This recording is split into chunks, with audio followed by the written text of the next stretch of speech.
2020년 4월 24일 아침 7시 20분경입니다. 그제 아침에는 돌학에 물이 얼고 그때 거실 온도가 13도 아침에 일어나 보니까 그랬는데, 어제 아침엔 거실 온도가 12도로 나오는데 밖에 얼음은 안 얼었어요. 근데 제가 느끼는 추위는 그저께보다 더 춥고, 오늘 아침엔 거실 온도가 11도, 하루 1도가 더 낮아졌습니다. 밖에 나와서 많이 춥습니다. 그래서 완전 무장을, 옷을 몇 겹으로 껴입고 이렇게 나와서 이 추위도 이겨내야지, 이 정도는 하고, 방어제 편지 벌써 20번째가 되는 것 같습니다. 이야기를 시작해 볼까 합니다. 오늘은 이 폭력으로 폭력을 해결할 수 있는가 하는 문제에 대한 수천 년 전 사람의 기록과 오늘날 우리가 참 평화의 대명사이라고도 할 수 있는 달라이라마 존자의 이야기를 가지고 시작합니다.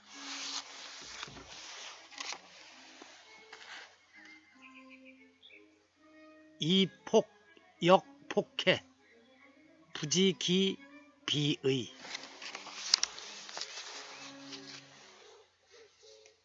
잘 아시죠? 흔히 써있자라 그래서 폭력으로, 역은 그 다음에 동사죠. 바꾸다. 그 다음에 나온 폭력을 바꾼다고 하면서 부지, 알지 못한다. 기비의, 그것이 잘못된 줄을 알지 못한다.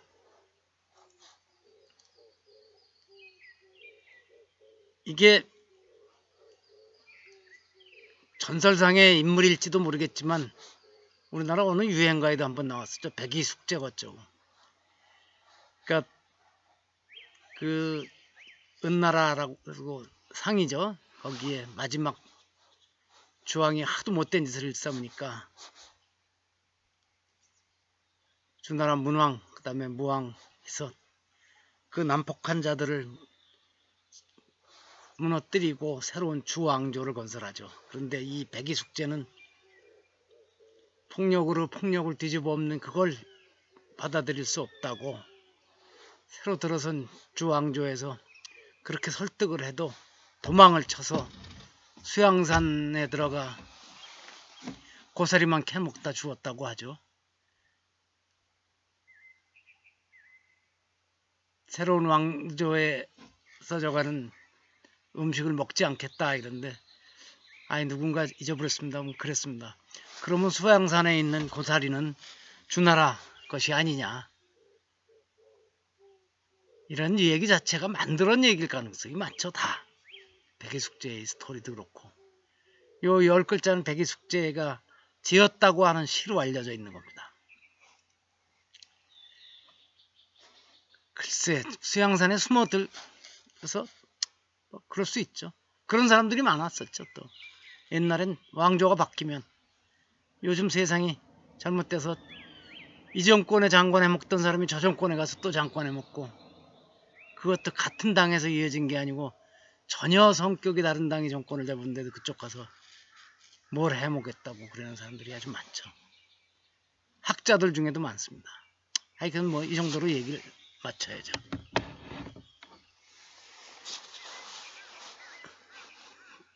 그런데 법구경에도 그런 얘기가 자주 나옵니다. 말씀이. 폭력으로 폭력을 해결할 수는 없다. 안 되죠. 그래서 제가 이 백이숙제의 글에, 그 짧은 글에 대해서 이렇게 2015년 5월 말에 코멘트를 달아놨어요. 폭력으로 폭력을 다스리는 문제는 현실에서 숱하게 부딪히는 난제이다. 개인적으로도 그렇게 부딪힙니다.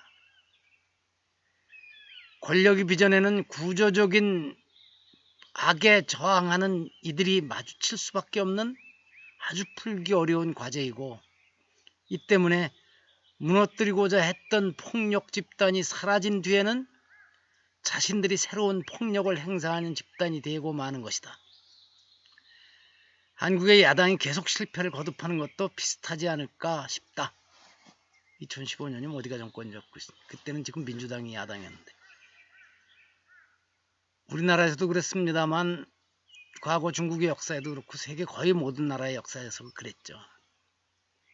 특히 2차 대전 이후에 신생 독립국가들에서 아프리카나 중남미 여러 나라에서 권력이 썩었다고 쿠데타가 됐던 민중혁명이 돼서 그 권력을 무너뜨리고 새로 들어온 권력이 대개 폭력적으로, 어떤 경우에는 앞서 있었던 폭력보다 더욱 폭력적인 권력을 행사했었던 경우가 많죠. 아직도 벌어지고 있는 일입니다. 조금씩 나아지고 있지만. 그래서 옛날에 신학이 구학보다 더하다고 하는 말이 5.16 이후에 나왔었나요? 하여튼 그랬었습니다. 결코 폭력으로 폭력을 완전히 해결하는 방법은 없습니다. 길은 없습니다. 글쎄, 정당 방위를 위한 폭력의 경우에도 뭐라고 답을 내리기 어려운 그런 일들이 있죠. 자, 다음에 지금 달라이라마라고 우리가 흔히 그러지만 달라이라마는 실은 일반 명사일 수 있습니다. 제1대부터 지금 14대까지 이어져 오는 것이니까 다음에 또 제15대 달라이라마가 나올 것입니다. 그래서 현재 달라이라마는 원래 제14대 달라이라마 텐진 가초죠. 어려서 중국의 침략을 당해 중국에 거의 볼모 생활을 했었고, 이러다가 그 히말라야 설산을 넘어서 인도로 망명하고 거기서 망명정부를 구성하고 티베트 안쪽에 있는 사람들과 티베트에서 떠나온 전세계에 흩어져 있는 모든 티베트인들의 정신적인 지도자, 또 티베트의 경우에는 실질적인 정치적 지도자이기도 하죠. 그 중책을 짊어져 했었던 텐진 가초 제14대 달라이라마가 중국인을 위한 기도를 계속 이어가고 있죠. 하여튼 그런 여러 가지로 해서 1989년 12월 10일 노벨 평화상 수상자로 결정되어 발표가 됐습니다. 그래서 그날 수상 소감을 이렇게 말했죠. 우리 민족이 지난 40년 동안 강점으로 받은 고통은 여실히 증명되었습니다. 우리가 받은 고통은 특히 깁니다. 우리는 우리의 잘 안 보이네. 명목이 정당함을 압니다. 폭력은 더 많은 폭력과 고통만을 불러올 뿐이므로 우리의 노력은 증오심 없이 비폭력으로 지속되어야 합니다. 우리는 우리 민족이 고통을 끝내려는 노력을 하고 있을 뿐 타인에게 고통을 주려는 의도는 없습니다. 그리고 그 다음날 노벨상 수상자로서 가진 강연에서 이렇게 이야기합니다. 저는 우리 민족에게 최대한 고통을 주고 우리 땅과 가정과 문화를 파괴한 책임이 있는 사람들에게 분노와 증오심을 품고 이야기하지 않습니다. 그들 역시 행복을 추구하고 자비심을 받아 마땅한 사람입니다. 이 자리에 서서 이렇게 이야기하는 이유는 여러분에게 조국의 슬픈 상황과 제 동포의 열망을 알려드리기 위해서입니다. 자유를 향한 싸움에서 우리가 가진 무기라고는 진실밖에 없습니다.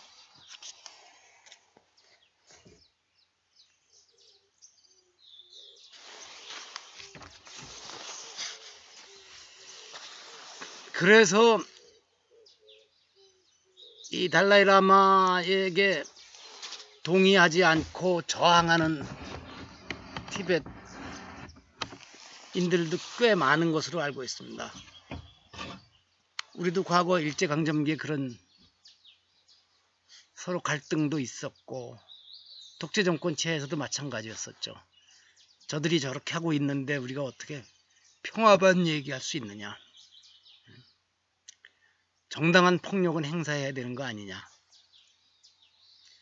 달라이라마는 그들을 잘못이라고 이렇게 야단을 치거나 적으로 상정하지는 않는 것으로 압니다.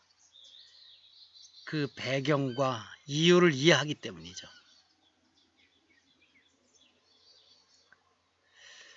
최근 저는 그런 생각을 여러 해 동안 했습니다. 정치적으로도 그렇고 하여튼 각 분야의 권력, 문화 권력이고 종교 권력이고 하여튼 이런 권력을 향해서 잘못되었다고 정의를 부르짖는 이들 중에 뜻밖으로 정의와는 어긋나는, 평화와는 어긋나는 방법을 쓰는 사람들이 많았습니다. 그러면서 이건 어쩔 수 없는 것이다. 저 거대한 권력을 무너뜨리려면 이렇게 할 수밖에 없다고 정당화를 하더군요. 근데 그럴 수는 없습니다. 그래서 저는 그들과 상당히 거리가 멀어졌습니다. 하고 이해는 합니다. 저들이 왜 저렇게까지 할 수밖에 없나 하고 이해는 하지만 동의는 할 수가 없죠. 요즘 그런 말을 제가 잘합니다. 이해는 하는데 동의는 할 수 없다. 그나마 환경운동을 하는 사람들 중에도 그런 이들이 있고 충분히 이해는 합니다. 근데 결코 동의할 수 없는 일들이 더욱 그들도 폭력적이 되가더라고요. 참 돌이켜보아야 될 일입니다. 백이숙제가 2000 몇백 년 전에 그런 숙제를 주었습니다. 어제는 서울 가서 순전히 서울 간 목적은 점심에 고위공직을 지낸 후배들 둘과 점심을 먹기 위해서였습니다. 어제 일기에도 썼습니다만 제가 점심시간에 맞춰 가려면 용문역에 가서 10시 13분 기차를 타고 가는데 청량역에 가서 전철을 타고 종강역에 들이면 11시 15분, 20분쯤입니다. 그러면 인사동에 점심시간까지 한 30여 분이 비죠. 그 시간이 참 애매하거든요. 요즘은 그렇게 갈 적마다 종로 2가에 있는 알라딘 중고 매장에 들려서 책 구경하다가 대개는 또 몇 권을 사게 되죠. 어제도 그렇게 해서 책 4권을 사고 가서 후배들과 막걸리도 한잔하면서 진짜 현대사에 기록되지 않은 이야기들을 같이 웃기도 하고 또 걱정도 해가면서 나누었습니다. 그 다음엔 한 후배가 범일거사가 지난번에 만났을 적에도 좋은 책을 2권 사줬는데 어제도 본인이 읽은 전에 환산 스님이라고 하던 테오도르 준박이 쓴 참선 책이 정말 좋다고 그러면서 형님 한 권 사드린다고 또 서점에 가서 책을 한 권 사줘서 그렇게 받아왔습니다. 그러니까 어제 책이 5권이 수중에 또 들어왔습니다. 책 쌓아놓을 것이 없다면서도 계속 책을 들여오는 거는 돈 있는 사람들 계속 돈 벌겠다고 남의 거 뺏는 것보다는 훨씬 낫지 않을까 하고 스스로 그렇게 위안을 삼고 있습니다. 어제 올려놨는데 계속 설왕설래 하더군요. 미국 CNN에서 북한 김정은의 건강 이상설을 보도했는데 그걸 국내 여러 신문이 또 받아서 대서특필했죠. 그랬더니 이 문제에 있어도 진영 논리가 갈려서 김정은 이상 없다. CNN에다가는 공작이다. 이런 식으로 나오는 사람들도 있고 무슨 소리냐. 저거 분명히 이상이 있다. 그래서 사실은 양쪽 다 그렇게 말을 하면 안 되는 것 같아요. 100% 사실을 지금 정확히 모르니까 좀 지켜봐줘야 될 일들인데 왜 이런 문제에서까지도 진영 논리로 갈라져서 말들을 해야 되는지. 마치 임진왜란 전해 일본에 가서 정탐을 시켜서 보냈던 동인과 서인의 사신이 전혀 반대되는 얘기를 해서 혼란스럽게 했듯이 그런 상황이 문득 떠오르더군요. 제발 그러지 말아야죠. 차라리 입을 다물고 가만히 있으면 됩니다. 아무도 지금 정확하게 알 수 있는 사람이 누가 있습니까? 김정은이가 정말 위기인지, 그래서 다시 일어날 수 없는지 누구도 정확하게 모르는데 그렇게 말들을 하면 안 되죠. 어제 또 진짜 옛날 미국의 1900년대가 되기 전에만 그랬는 줄 알았더니 1920년대에도 백인들이 그 선주민, 우리가 흔히 인디언이라고 하는 그들이 구역을 차지하려고 심지어는 결혼 책략을 썼더군요. 백인 남자가 그 선주민 여자하고 결혼을 해서 그 땅을 합법적으로 차지하는 방법을 썼던 게 밝혀져서 그런 기사가 나와서 참 이 악업을 어떻게 갚게 될지 저 사람들 참 그런 생각을 했습니다.